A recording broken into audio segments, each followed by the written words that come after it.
भूर्भुवः स्वः तत्सवितुर्वरेण्यं भर्गो देवस्य धीमहि धियो यो न प्रचोदयात्। मित्रों, मैं रामोद पांडे शास्त्री आज कुमारी वैष्णवी चैनल से आप लोगों के समक्ष देवी भागवत महापुराण नवम स्कंद का सप्तम अध्याय प्रस्तुत करने जा रहा हूँ।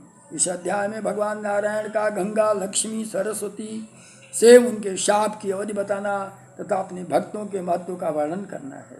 श्री नारायण बोले, हे नारद, ऐसा कहकर जगत के स्वामी भगवान विष्णु चुप हो गए। वे तीनों देवियाँ एक दूसरे का आलिंगन करके बहुत रोने लगी। भगवान की ओर देखकर भय तथा शोक से कांपती हुई वे सभी देवियाँ अश्रुपूरित नेत्रों से उनसे बारी बारी से प्रार्थना करने लगी। सरस्वती बोलती हैं, सरस्वत्युवाच विशापम देहि मे नाथ दुष्टम आजन्म शोचनम सत्स्वामिना परित्यक्ता कुतो जीवंती तास्त्रियः। हे नाथ, मुझे दिन भर संताप देने वाली कोई भी कठोर शाप दे दें, किंतु मेरा त्याग न करें, क्योंकि श्रेष्ठ स्वामी के द्वारा परित्यक्त वे स्त्रियां कैसे जीवित रह सकती हैं। भारतवर्ष में जाकर मैं नित्य ही योग के द्वारा देह त्याग कर दूंगी। जिसकी भी अत्यधिक उन्नति होगी उसका अधोपतन भी अवश्य संभावी है। देह त्यागम करिष्यामि योगेन भारते ध्रुवम अति उन्नतो ही नियतो पातुम अर्हति निश्चितम। गंगा उवाच, गंगा बोलती हैं, आम केन अपराधेन त्वया त्यक्त्वा जगत्पते देह त्यागम करिष्यामि निर्दोषाय वदम लभः। निर्दोषगामिनी त्याग्यम करोमि नो नरो भुवे सयाति नरकम घोरम किंतु सर्वेश्वरो अपि वा। हे जगतपते, आप मेरे किस अपराध के कारण मुझे त्याग रहे हैं? मैं अपने देह को त्याग दूंगी और इस प्रकार आपको एक निरपराध स्त्री को वध का पाप लगेगा। जो मनुष्य इस पृथ्वी पर निर्दोष पत्नी का परित्याग कर देता है वह घोर नरक की यात्रा करता है, चाहे वह क्यों न सर्वेश्वर ही हो। पद्मोवाच नाथ सत्वं स्वरूपः त्वं कोपम कथम अहो तव प्रसादम कुरु भार्ये द्वे सदीशस्य क्षमा वरः। हे नाथ, आप जो सत्य स्वरूप हैं, अहो आपको ऐसा कोप कैसे हो गया? आप अपनी इन दोनों पत्नियों को प्रसन्न कीजिए, क्योंकि एक उत्तम पति के लिए क्षमा ही श्रेष्ठ है। मैं सरस्वती का शाप स्वीकार करके अपनी एक कला से भारतवर्ष में जाऊंगी, किंतु मैं वहाँ कितने समय तक रहूंगी और आपके चरणों का दर्शन कब कर पाऊंगी? पापी जन स्नान तथा अवगाहन करके शीघ्र ही अपना पाप मुझे दे देंगे, तब किस उपाय के द्वारा उस पाप से मुक्त होकर आपके चरणों में पुनः स्थान पाऊंगी? हे अच्युत, अपनी एक कला से धर्मध्वज की साधी पुत्री होकर तुलसी रूप प्राप्त करके मैं आपके चरण कमल पुनः कब प्राप्त करूंगी? कलया तुलसी रूपम धर्मध्वज सुदापसति भुक्त्वा कदा लभिष्यामि त्वत्पादादय अम्बुजम अच्युतम वृक्ष रूपा भविष्यामि त्वदधिष्ठात्री देवता समोद्धारयिष्यसि कदा तन्मे ब्रूहि कृपानिधे गंगा सरस्वती शापाद्याधि यास्यति भारते शापेन मुक्ता पापास्य कथा कदा त्वां च लभिष्यति। जिसकी अधिष्ठात्री देवता है, ऐसे वृक्ष रूप तुलसी के रूप में मैं प्रकट होंगी। किंतु हे कृपा निधान, आप मुझे यह बता दीजिए कि मेरा उद्धार कब करेंगे? यदि गंगा सरस्वती के शाप से भारत में जाएंगी, तब पुनः कब शाप तथा पाप से मुक्त होकर आपके पास प्राप्त होंगी? साथ ही गंगा के शाप से सरस्वती भी यदि भारत में जाएंगी, तब पुनः कब शाप से मुक्त होकर वे आपके चरणों का सानिध्य प्राप्त कर सकेंगे? हे नाथ, आप जो उन सरस्वती को ब्रह्मा के तथा गंगा को शिव के भवन जाने को कहे हैं, मैं तो आपके इस वचन के लिए आपसे क्षमा चाहती हूँ। यदि युक्ता कमलाकांत पादम धृत्वा नमामसः स्व एक स केशवैः एवेष्टनं कृत्वा रुरोध स पुनः माता लक्ष्मी अपने पति के चरण को पकड़ करके रोने लगती हैं। भक्तों पर कृपा करने के लिए सदा व्याकुल रहने वाले तथा मंद मुस्कान से युक्त प्रसन्न मुखमंडल वाले भगवान विष्णु लक्ष्मी को अपने वक्ष से लगाकर उनसे कहा। श्री भगवान उवाच, भगवान क्या कहते हैं, हे सुरेश्वरी, मैं तुम्हारे तथा अपने दोनों के वचन सत्य सिद्ध करूंगा। हे कमलेक्षणी सुनो, मैं तुम तीनों में समता कर दूंगा। मैं सरस्वती, हे सरस्वती, अपनी कला के एक अंश से नदी रूप होकर भारतवर्ष में जाए, आधे अंश से ब्रह्मा के भवन जाए और पूर्ण अंश से स्वयं मेरे पास रहें। भारती या तु कलया शरीर रूपा च भारते अर्धा सा ब्रह्म सदनम स्वयं तिष्ठतु मदगृहे भगीरथे सा नीता गंगायास्ति भारते पूतं कर्तुं त्रिभुवनं स्वयं तिष्ठतु सदगृहे। इसी तरह भागीरथी द्वारा ले जाई गई ये गंगा तीनों लोगों को पवित्र करने के लिए अपने कला अंश से भारतवर्ष में जाएंगी और स्वयं पूर्ण अंश में मेरे भवन में रहें। वहाँ पर ये चंद्रशेखर शिव के दुर्लभ मस्तक को प्राप्त करेंगी। वहाँ जाने पर स्वभावतः पवित्र ये गंगा और भी पवित्र हो जाएंगी। वामलोचने, तुम अपनी कला से अंश से पद्मावती नामक नदी के रूप में तथा तुलसी नामक वृक्ष के रूप में भारतवर्ष में जाओ। कली के 5000 वर्ष व्यतीत हो जाने पर नदी रूपणी तुम सब देवियों की मुक्ति हो जाएगी और उनके बाद तुम लोग पुनः मेरे भवन को आ जाओगे। कले 5 सहस्रे च गते वर्षे मोक्षणम युष्माकं सर्ता चैव मदगृहे च आगमिष्यथ। हे संपदा हेतु भूता च विपत्ति सर्वदेहिनां बिना विपत्तेर महिमा के शाम पद्म भवे भवे। मंत्र मन मंत्र उपासका नाम च सताम स्नान अवगाहनात् युष्माकं मोक्षणं पाप दर्शनात् स्पर्शनात् तथा।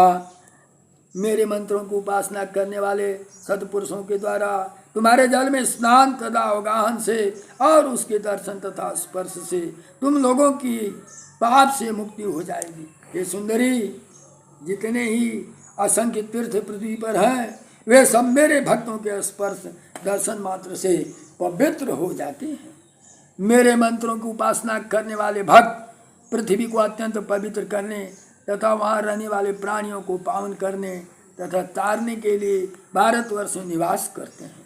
मेरे भक्त जहाँ रहते तथा अपना पैर धोते हैं वह स्थान निश्चित रूप से अत्यंत पवित्र महातीर्थ के रूप में हो जाता है। स्त्रीघ्नो गोग्न कृतस्नास्य ब्रह्मणो गुरुतलपगः जीवन मुक्तो भवेत् पूतो मदभक्त स्पर्श दर्शनात्। मेरे भक्त जहाँ रहते हैं वहाँ पर तो पवित्र हो ही जाते हैं, लेकिन स्त्री वध करने वाला, गो हत्या करने वाला, कृतघ्न ब्राह्मण का वध करने वाला तथा गुरु पत्नी के साथ व्यभिचार करने वाला प्राणी भी मेरे भक्त के दर्शन तथा स्पर्श से पवित्र हो जाता है। एकादशी व्रत तथा संध्या से विहीन नास्तिक तथा मनुष्य का वध करने वाला भी मेरे भक्त के दर्शन तथा स्पर्श मात्र से पवित्र हो जाता है। शास्त्र से आजीविका चलाने वाला, लेखन वृत्ति से जीवन यापन करने वाला, धावक, भिक्षा वृत्ति से निर्वाह करने वाला तथा बैल हाँकने वाला भी मेरे भक्त के दर्शन और स्पर्श से पवित्र हो जाता है। विश्वासघात करने वाला, मित्र का वध करने वाला, झूठी गवाही देने वाला तथा धरोहर संपत्ति का हरण करने वाला मनुष्य भी मेरे भक्त के दर्शन तथा स्पर्श से पवित्र हो जाता है। अत्यंत उग्र दूषित करने वाला जार पुरुष, व्यभिचारिणी स्त्री का पति और शूद्रा स्त्री का पुत्र, ऐसा प्राणी भी मेरे भक्त के दर्शन तथा स्पर्श से पवित्र हो जाता है। शूद्रों का रसोइया, देवधन का उपभोग करने वाला, सभी वर्णों का पौरोहित्य कर्म करने वाला ब्राह्मण तथा दीक्षा विहीन मनुष्य भी मेरे भक्त के दर्शन तथा स्पर्श से पवित्र हो जाता है। हे सुंदरी, जो पिता माता पत्नी भाई पुत्र पुत्री गुरुकुल बहन नेत्रहीन बंधु बांधव सास तथा ससुर का भरण पोषण नहीं करता, वह महापापी भी मेरे भक्त के दर्शन तथा स्पर्श से पवित्र हो जाता है। पितरम मातरम भार्या भ्रातरम तनयम सुताम गुरोर्कुलम च भग्नि चक्षुहीनम च बांधवम स्वश्रु च स्वसुराम चैव जो न पुष्णाति सुंदरी स महापातकी पूतो मदभक्त स्पर्श दर्शना। पीपल का वृक्ष काटने वाला, मेरे भक्तों की निंदा करने वाला तथा शूद्रों का अन्न खाने वाला ब्राह्मण भी मेरे भक्त के दर्शन से पवित्र हो जाता है। देवधन तथा विप्रधन का हरण करने वाला, लाह लोहा रस तथा कन्या का विक्रय करने वाला, महान पातकी तथा शूद्रों का शव जलाने वाला, ये सभी मेरे भक्त के स्पर्श तथा दर्शन से पवित्र हो जाते हैं। माँ लक्ष्मी बोलती हैं, माँ लक्ष्मी उवाच भक्तानां लक्षणं ब्रूहि भक्तानुग्रह कातरः येषां तु दर्शन स्पर्शात् सद्य पूता नराधम। हे भगवान, अपने उस भक्त का लक्षण बताएं जिसके दर्शन मात्र से तथा स्पर्श मात्र से हरिभक्ति से के लक्षण बताने का कष्ट करें कि जिससे समस्त पाप दूर हो जाता है। जिनके दर्शन तथा स्पर्श से हरिभक्ति से रहित महान अहंकारी सदा अपनी प्रशंसा में लगे रहने वाले धूर्त सठ साधु निंदक तथा अत्यंत अधम मनुष्य भी तत्काल पवित्र हो जाते हैं। जिनके स्नान तथा अवगाहन से सभी तीर्थ पवित्र हो जाते हैं, जिनके चरण रज तथा चरण उदक से पृथ्वी पवित्र हो जाती है, एवं जिनके दर्शन तथा स्पर्श की इच्छा भारतवर्ष में सभी लोग करते रहते हैं। विष्णु भक्तों का समागम सभी के लिए परम लाभकारी होता है। जलमय तीर्थ तीर्थ नहीं है और मृणमय तथा प्रस्तरमय देवता भी देवता नहीं है, क्योंकि ये बहुत समय बाद पवित्र करते हैं। किंतु ये आश्चर्य है कि विष्णु भक्ति भक्त क्षण भर में ही पवित्र कर देता है। चोट जी कहते हैं, महालक्ष्मी की बात सुन करके कमलाकांत श्री हरि मुस्कुराकर कहे, श्रेष्ठता गुण रहस्य कहने के लिए तैयार हो गए कि भगवान उवाच भक्तानां लक्षणं लक्ष्मी गूढ़ं श्रुतिपुराणयोः पुण्यस्वरूपं पापघ्नं सुखदं मुक्ति सुंदरम। हे लक्ष्मी, भक्तों के लक्षण वेदों तथा पुराणों में रहस्यमय रूप से प्रतिपादित हैं। वे पुण्य स्वरूप, पापों का नाश करने वाले, सुखप्रद तथा भोग और मोक्ष प्रदान करने वाले हैं। ऐसे सारभूत तथा गोपनीय लक्षणों को दुष्टों के समक्ष प्रकट नहीं करना चाहिए। तुम शुद्ध स्वरूपा एवं प्राण प्रिया से इसे कह रहा हूँ, सुनो। गुरु के मुख से निकले विष्णु मंत्र जिस मनुष्य के कान में पड़ते हैं, वेद उसी को पवित्र तथा नरों में श्रेष्ठ कहते हैं। गुरु वक्त्रा विष्णु मंत्रो जैसे कर्णे पतिष्यति वदन्ति वेदास्तं चापि पवित्रं च नरोत्तमं पुरुषाणां शतं पूर्वं तथा तजनं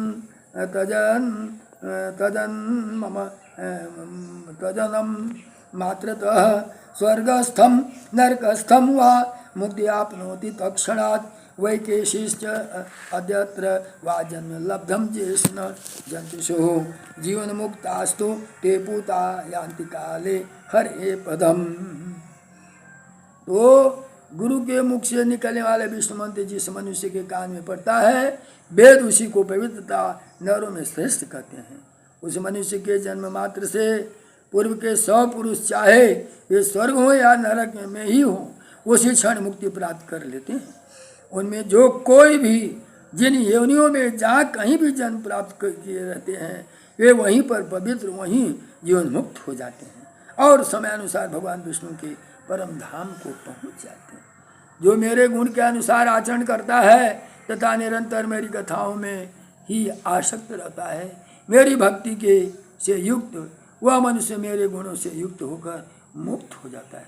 मेरे गुणों के श्रवण मात्र से वह आनंद विभोर हो जाता है, उसका शरीर पुलकित होता है, हर्षातिरेक के कारण उसका गला भर आता है, उसकी आंखों में आंसू आ जाता है और वह अपने को भूल जाता है। मदभक्ति तो मर्तस्य मुक्तो सद्गुणान्वितः मदगुणाधीन वृत्तियः कथाविष्ट संततम् मदगुण श्रुति मात्रेण सानंदम पुलकान्वितम् स्वगद्गदः साश्रुनेत्र स्व आत्मविश्व विस्मृतः च न वाञ्छति सुखं मुक्ति सालोक्यादि चतुष्टयं ब्रह्म ब्रह्मत्वम् अमरत्वं वा तद वांछा मम सेवने। ब्रह्मा का पद, अनेक आंखों में आंसू आ जाते हैं और वह अपने को भूल जाता है। वह सुख सालोक्य आदि 4 प्रकार की मुक्ति, ब्रह्मा का पद अथवा अमरत्व आदि कुछ भी नहीं चाहता है। वह सदा मेरी ही सेवा में लगा रहता है। वह स्वप्न में भी इंद्र, मनु, ब्रह्मा आदि के अत्यंत दुर्लभ पदों तथा स्वर्ग के राज्य आदि का भोगों की कामना नहीं करता। मेरे भक्त भारतवर्ष में भ्रमण करते रहते हैं। भक्तों का वैसा जन्म अत्यंत दुर्लभ है। वे सदा मेरे गुणों का श्रवण करते हुए तथा सुनाने योग्य गीतों को गाते हुए नित्य आनंदित रहते हैं। अंत में वे मनुष्य तीर्थों तथा पृथ्वी को पवित्र करके मेरे धाम चले जाते हैं। वे पद में इस प्रकार मैंने तुमसे ये सब कह दिया, अब तुम्हें जो उचित प्रतीत हो वह करो। तत्पश्चात उन हरि की आज्ञा के अनुसार वे कार्य करने में संलग्न हो गई और स्वयं भगवान अपने सुखदायक आसन पर विराजमान हुए। जे आंति च मही भूत्वा नरम तीर्थम मलालयम इति एवं कथितं सर्वं पद्मे कुर्यथोचितं तदाज्ञा चक्रु हरितस्थौ सुखासने। श्रीमद्देवी भागवते महापुराणे अष्टादशसहस्रनाम संहितायां नवम स्कंदे गंगादीनां शापोद्धार वर्णन नाम 7मोऽध्याय। बोलो माँ जगदम्बा की जय, योग माया भगवती की जय।